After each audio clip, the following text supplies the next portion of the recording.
नमस्कार, मैं हूं डॉक्टर प्रसून कुमार मिश्र। हमारे विशेष कार्यक्रम कल्प वृक्ष में आपका स्वागत है। हम बात कर रहे हैं भारतीय संस्कृति के एक स्तंभ जैन दर्शन की।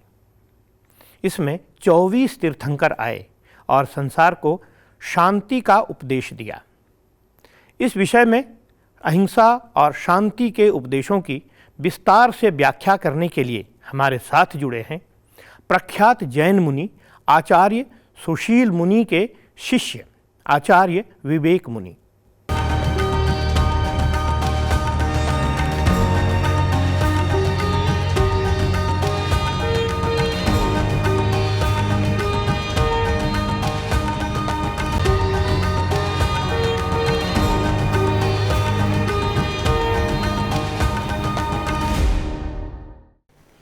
ओम अज्ञानतिमिरान्धाना ज्ञानाञ्जनशलाकया चक्षुरुन्मीलितं येन तस्मै श्रीगुरुवे नमः। तस्मै श्रीगुरुवे नमः। तस्मै श्रीगुरुवे नमः। बोलो आदिनाथ भगवान की जय। बोलो अचिंत चिंतामणि पारसनाथ भगवान की जय। बोलो भगवान महावीर स्वामी की जय।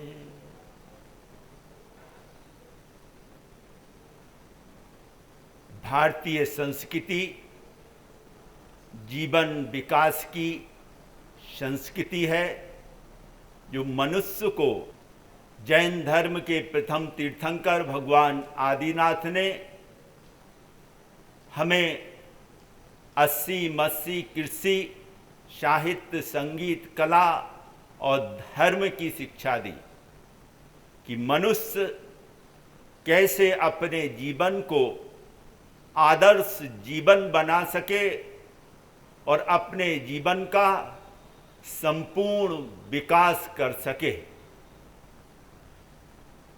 कहा भी है शरीर माध्यम धर्म खलु साधनम।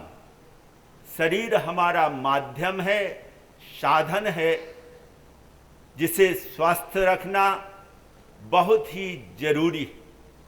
क्योंकि जो चार पुरुषार्थ भारतीय संस्कृति में बताए हैं, धर्म अर्थ काम और मोक्ष, इन चारों पुरुषार्थों को सफलतापूर्वक पूर्ण करने के लिए यह शरीर माध्यम है, लेकिन इस शरीर को निरोग स्वस्थ रखना हर व्यक्ति की जिम्मेवारी है।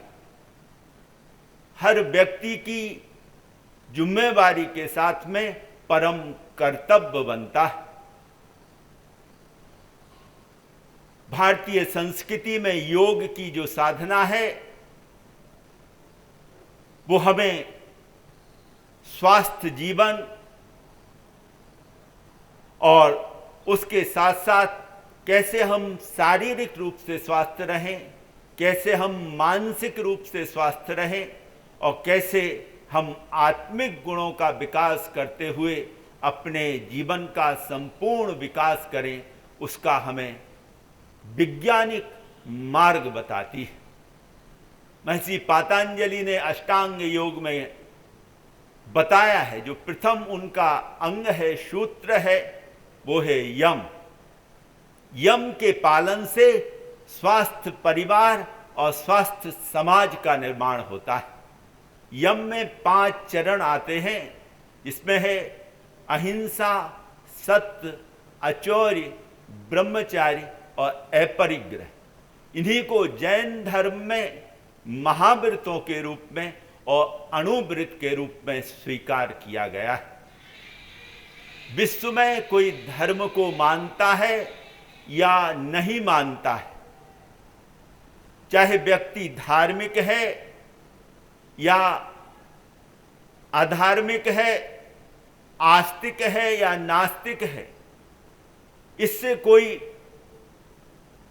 ऐसा कोई राष्ट्र नहीं है जो इन पंच महाव्रतों को, इन अणुव्रतों को नहीं पालता हो, चाहे आंशिक रूप में पाले चाहे पूर्ण रूप में पाले, लेकिन सभी राष्ट्र, सभी लोग इसकी पालना करते हैं।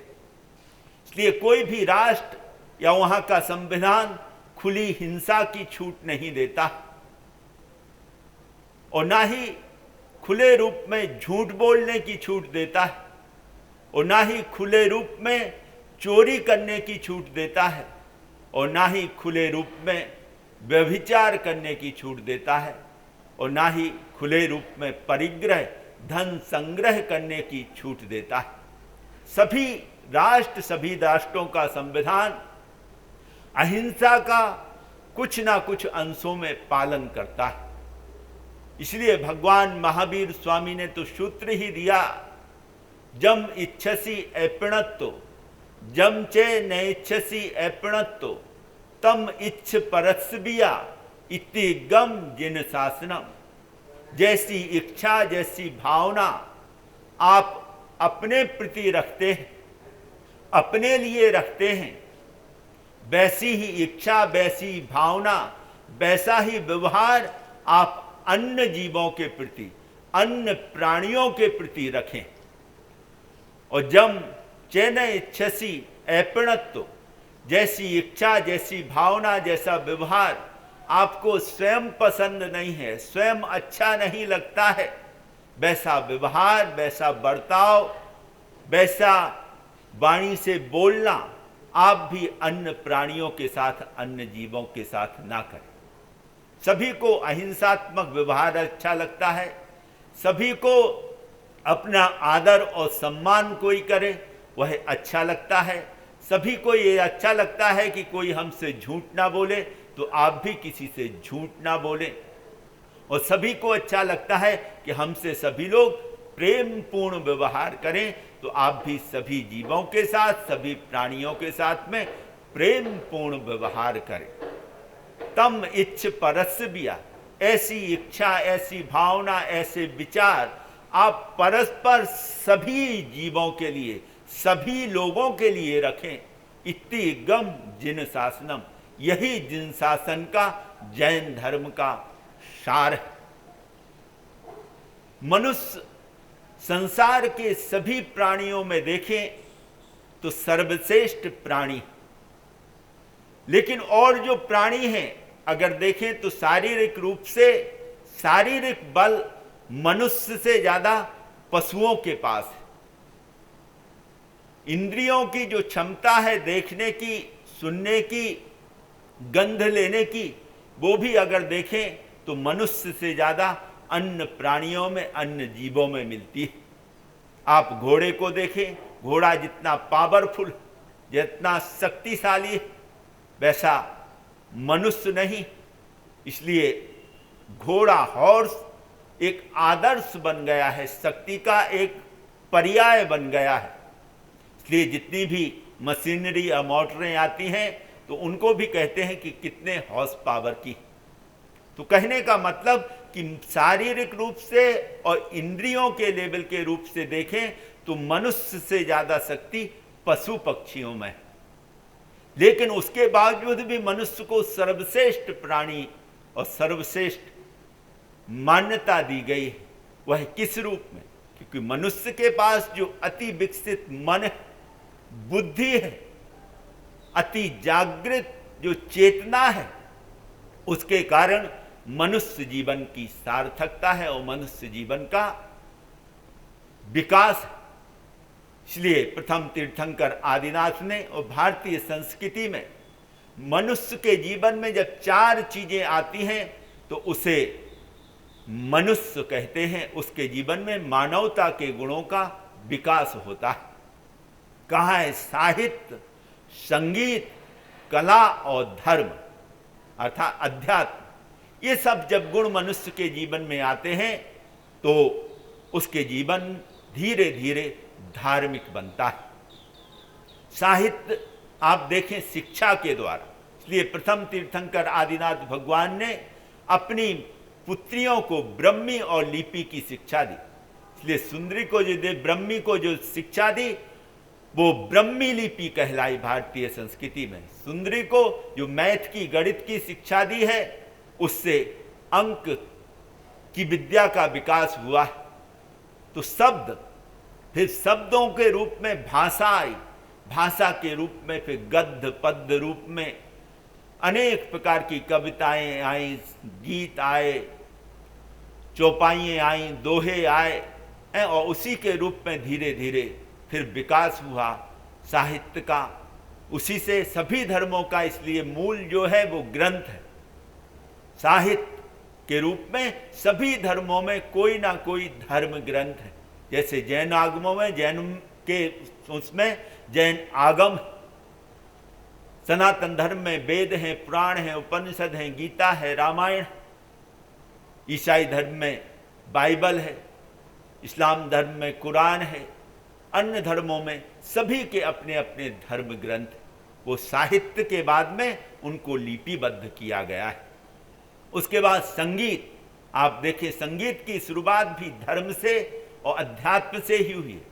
ये कहा भी है कि संगीत शक्ति है परमात्मा की, संगीत शक्ति है परमात्मा की, हर स्वर में बसे हैं राम, रागी जो सुनाए रागनी, तो रोगी को मिले आराम। संगीत वह शक्ति है जो मनुष्य अशांत हो तो उसे धीरे धीरे शांति की ओर ले जाती है। मनुष्य अगर उदास है, हताश है, निराश है, तो संगीत की शक्ति उसे हताशा से, निराशा से मुक्त करती है और एक अदम्य साहस और उत्साह उसके अंदर पैदा करती है। और फिर संगीत भी अनेक प्रकार का है, लोक संगीत है, शास्त्रीय संगीत है, और अनेक प्रकार के अलग अलग संगीत। तो जीवन में संगीत का शौक आए और जीवन में हर व्यक्ति कुछ ना कुछ गुनगुनाते हुए अपने मन को शांत करे। साहित्य, संगीत, कला, कला आप देखें भारतीय संस्कृति में, चाहे स्थापत्य कला है, चाहे वास्तुकला है, चाहे शिल्प कला है, चाहे चित्रकला है, चाहे नृत्य कला है, अनेक प्रकार की कलाओं का भी विकास हमारी भारतीय संस्कृति में प्रथम तीर्थंकर भगवान ऋषभदेव ने किया। तो हमारे जीवन में कोई ना कोई आर्ट, कोई ना कोई कला होनी चाहिए, कोई ना कोई हुनर होना चाहिए। अगर आपको के जीवन में हुनर है तो आप दुनिया में कहीं भी जाएं, सभी जगह आपको आदर मिलेगा, सम्मान मिलेगा, आपको रोजगार मिलेगा, कारोबार मिलेगा, आपको जॉब मिलेगी। इसलिए चाणक्य का एक सूत्र है, स्वादेश से पूज्यते राजा, स्वादेशे पूज्यते राजा, ज्ञानी सर्वत्र पूज्यते। जिसके पास ज्ञान की संपदा होती है वो पूरे विश्व में सर्वत्र उसकी पूजा होती है, उसका आदर होता है और उसे सम्मान मिलता है। तो साहित्य, संगीत, कला और धर्म, धर्म अर्थात हम स्व के लिए और पर के लिए, दूसरों के लिए भी सोचें। इसलिए संत तुलसीदास ने भी बहुत अच्छे शब्दों में कहा है, पर हित सरस धर्म नहीं भाई, और पर पीड़ा सम नहीं अधमाई। किसी का हम हित करते हैं, किसी का भला करते हैं, किसी का हम परोपकार करते हैं, तो इससे बड़ा कोई धर्म नहीं होता है। और पर पीड़ा, किसी को हम पीड़ा देते हैं, दुख देते हैं, नुकसान पहुंचाते हैं, चाहे शारीरिक रूप से पहुंचाएं, चाहे मानसिक रूप से पहुंचाएं, चाहे आत्मिक रूप से पहुंचाएं, चाहे अपने को या दूसरे को, तो उससे बड़ा कोई पाप नहीं है, उससे बड़ा कोई अधर्म नहीं। यही भगवान महावीर स्वामी ने भी हमें जो धर्म दिया है वो अहिंसा परमो धर्म दिया है, कि अहिंसा परम धर्म है। हम स्वयं भी जिए अच्छी तरह से और अन्य जीवों को, अन्य लोगों को भी हम अच्छी तरह से जीने दें। तो आदर्श जीवन जीने के लिए हमें ये जो चार, धार्मिक बनने के लिए, धर्म के मार्ग पर चलने के लिए ये जो 4 सूत्र बताए हैं, इनका प्रत्येक मनुष्य को अनुकरण करना चाहिए, उसे आत्मसात करना चाहिए। और इस जगत में जीवन है तो समस्याएं आएंगी। इसलिए किसी कवि ने भी कहा है, जीवन कष्ट कटंकित है तो मानव क्यों रोया करता है। जीवन कष्ट कटंकित है तो मानव क्यों रोया करता है। नव बसंत का सुमन सुगंधित कांटों में ही खिलता है। नव बसंत का सुमन सुगंधित कांटों में ही खुलता है। कितने भी जीवन में दुख हो, कष्ट हो, परेशानियां हो, कांटे हों, लेकिन उनके बीच भी आपका जीवन शांति के, सद्भाव के, समता के, सुख के, आनंद के फूलों से खिल सकता है। इसलिए आप देखें, जो गुलाब का फूल होता है, उसका जो पौधा है उसमें आप देखें पत्ते भी हैं और उसमें कांटे भी होते हैं, लेकिन उसमें एक सुगंधित सुमन पुष्प खिलता है जो चारों तरफ वातावरण को महका देता है और 4 सौंदर्य लगाता है, 4 चांद लगाता है। इसी प्रकार मनुष्य को भी अपने जीवन में धर्म की, अध्यात्म की, सद्गुणों की सुगंध बिखेरनी चाहिए। अपने जीवन में सद्गुणों के फूल उसे खिलाने चाहिए। ये उसके जीवन के लिए बहुत जरूरी है। सुरक्षा, शिक्षा, साहित्य, संगीत, कला और धर्म मनुष्य के प्रमुख गुण हैं। हम दूसरों के साथ ऐसा ही बर्ताव करें जैसा कि हम दूसरों से अपेक्षा करते हैं। साथ ही अष्टांग योग के सभी आयाम हमें शारीरिक और मानसिक रूप से स्वस्थ करते हैं।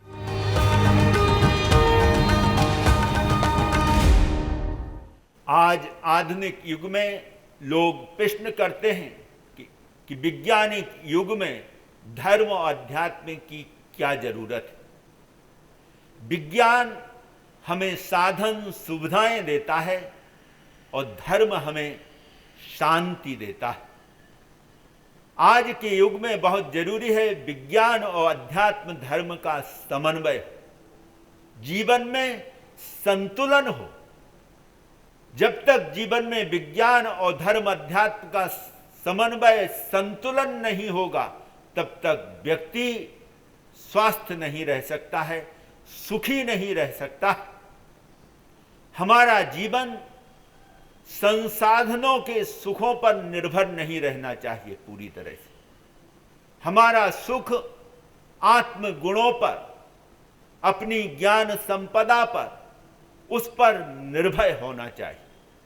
उस पर निर्भर होगा तो हमारा जीवन पूरी तरह से शांत होगा और हम पूरा विकास कर सकेंगे।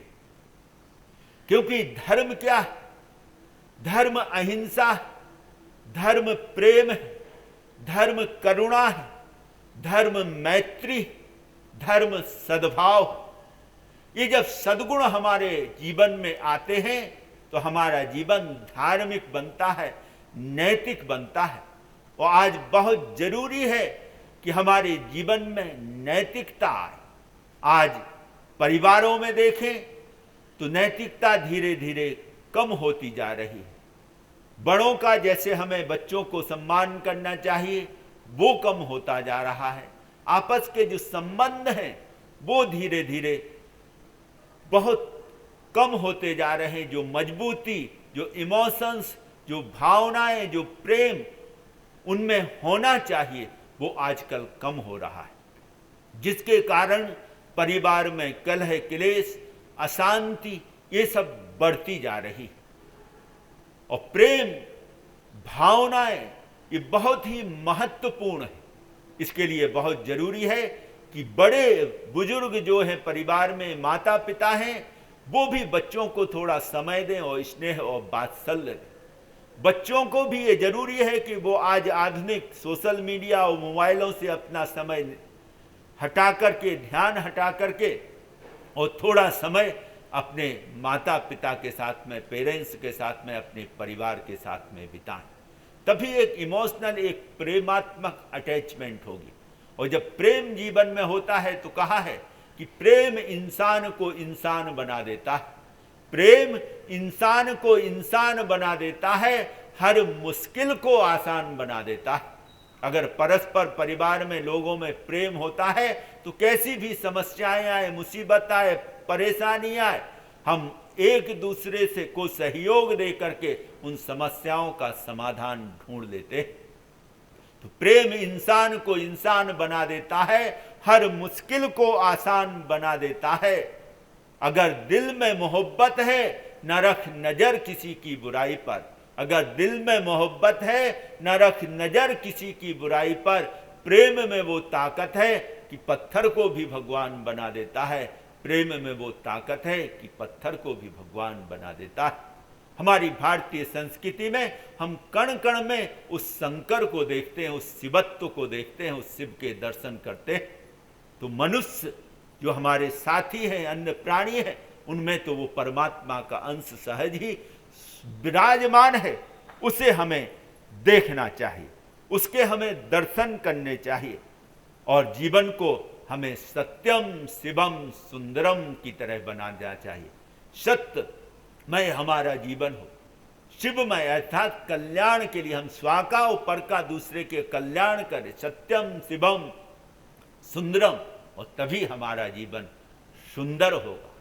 तमसो मां ज्योतिर्गमय, कि हमारे ऋषि मुनि प्रार्थना करते हैं कि हमें अंधकार से प्रकाश की ओर ले चलो। तमसो मां ज्योतिर्गमय, अस्तो मां सद्गमय, असत्य से हमें सत्य की ओर ले चलो। मृतो मां अमृतम गमय, हमें मृत्यु से अमृतत्व की ओर ले चलो। यह हमारी भारतीय संस्कृति जो सभी का कल्याण सोचती है, कहती है सर्वे भवन्तु सुखिनः सर्वे सन्तु निरामया, सभी सुखी रहें, सभी निरोग रहें। भगवान महावीर स्वामी से भी देवताओं ने प्रार्थना करते हुए कहा धर्म तीर्थ की प्रवर्तना करो, तो उस समय भी उन्होंने कहा सब जग जीवहियम तीर्थम पवित्रेहि, कि सर्व जग के जीवों के हित के लिए हे भगवान आप धर्म तीर्थ की प्रवर्तना करें। ऐसा हमारा धर्म, ये हमारी संस्कृति पूरी जो मानवता का भला सोचती है, पूरी मानवता का कल्याण चाहती है, आज इसकी संपूर्ण विश्व को आवश्यकता है। अहिंसा विश्व शांति का आधार है और भगवान महावीर स्वामी ने अहिंसा अनेकांत, जियो और जीने दो एवं सह अस्तित्व का सिद्धांत दिया है कि हम स्वयं भी जिए और अन्य प्राणियों को भी जीने दें। आज जो समस्याएं हैं विश्व की, तीसरे विश्व युद्ध की कगार पर खड़े विश्व को भगवान श्री राम की मर्यादा, भगवान महावीर की अहिंसा, संयम, बुद्ध की करुणा, यीशु का प्रेम और गुरु नानक देव का सेवा भाव ही विश्व को शांति की राह दिखा सकता है, जिसकी संपूर्ण विश्व को जरूरत है। अंत में मैं इतना ही कहूंगा, विश्व समन्वय अनेकांत पथ, विश्व समन्वय अनेकांत पथ, सर्वोदय का हो प्रतिपलगान, मैत्री करुणा सब जीवों पर, मैत्री करुणा सब जीवों पर, अहिंसा धर्म जग ज्योति महान, अहिंसा धर्म जग ज्योति महान। हम अपने जीवन में अहिंसा संयम को धारण करें और अपने जीवन को स्वस्थ जीवन बनाएं, आदर्श जीवन बनाएं और अपना जो परिवार के प्रति, समाज के प्रति, राष्ट्र के प्रति और विश्व के प्रति जो कर्तव्य है उसे पूरी निष्ठा के साथ में, पूरी ईमानदारी के साथ में निभाएं। यही मनुष्य जीवन की सार्थकता है, यही मनुष्य जीवन का आदर्श होना चाहिए। इन्हीं मंगल भावों विचारों के साथ मैं अपनी वाणी को विराम देता हूँ। ओम शांति शांति शांति ओम। आचार्य विवेक मुनि ने तीर्थंकरों के जीवन और उनके उपदेश के आधार पर हमारे मन की शांति के लिए कई बातें बताई हैं। समय समय पर 24 तीर्थंकरों के प्रादुर्भाव से समाज को नई दिशा मिली है। तो कल्प वृक्ष के कार्यक्रम में अभी इतना ही। मुझे दीजिए अनुमति। नमस्कार।